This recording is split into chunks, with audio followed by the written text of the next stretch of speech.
So in this video I'm going to be talking you through how you can set up your diet for a fat loss phase. So the first thing that I want to touch on is the most important thing to consider when it comes to setting up a fat loss diet, and that's sustainability. And the reason why it's the most important thing is that the second that you stop partaking in these new habits that facilitate fat loss is the second that you fall into old habits and eventually wind back up at where you are right now, which is wanting to lose weight. Actions turn into habits, habits turn into consistency, and consistency turns into results. So sustainability is rule number one. Setting up a fat loss diet means that you want to be in what's called a calorie deficit. And if you don't know what that is, you're going to need to get to know. Calorie deficit is essentially where we burn more calories than what we eat. If you think of our body as like a car with a reserve fuel tank, that reserve fuel tank is our body fat. Our body fat is basically stored energy. Now, our main fuel tank is the food that we eat throughout the day. Once our body burns through that main fuel tank, it needs to dip in to the reserves for energy. And that's how we end up losing fat when we're in a calorie deficit. Because after our bodies burn through all the food that we've ate, it needs to dip into the fat stores in order to carry out the action that we want. Okay, so what diet approach are we going to take for fat loss? So first off, we've got the ketogenic diet, where you essentially restrict a full food group from your diet in the form of carbs. Carbs are not inherently bad, but what it does allow is for you to restrict your overall calories by cutting out these foods. Then we've got intermittent fasting, which is going to restrict the time at which you're allowed to eat throughout the day, usually to about a 6 or 8 hour eating window.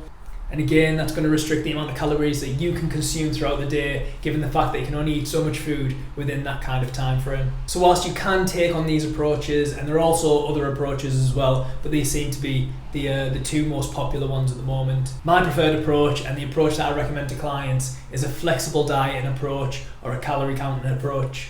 And what that means is no foods are off the table. Pizza, chocolate, crisps, biscuits, anything you like, you can eat.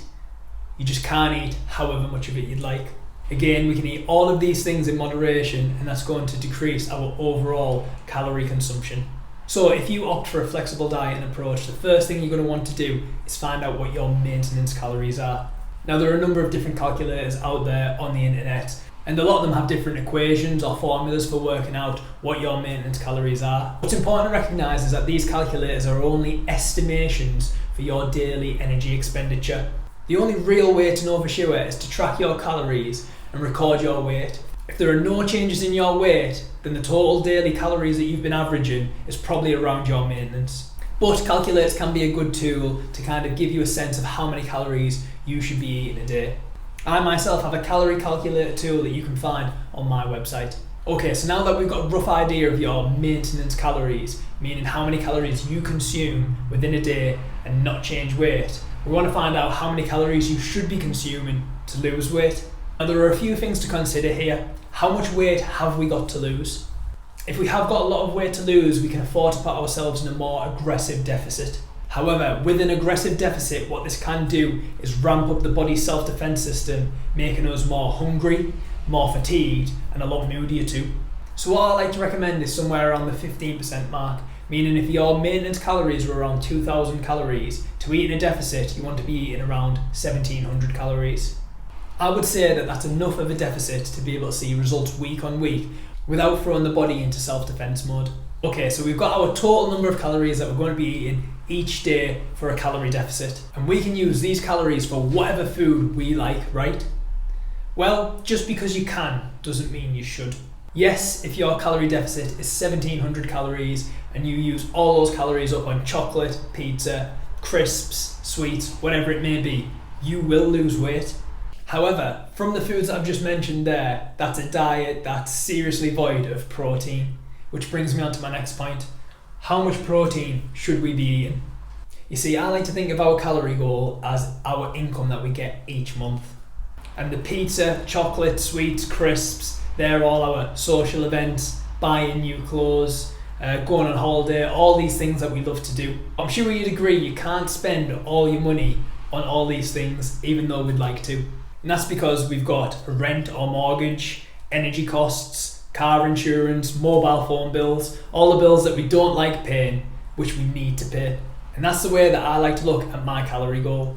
So my rent and my mortgage or my car insurance, that's my protein and my veggies. And then what's left over, I can spend on new clothes or holidays. That's my chocolate, my crisps, my sweets, etc. So there are a number of reasons why protein, I would say, is the most important macronutrient. First and foremost, you've got to remember we're on a diet here. We're not eating as much food as what our body is used to, otherwise we wouldn't want to lose weight. Protein, along with fibre, is the most filling macronutrient.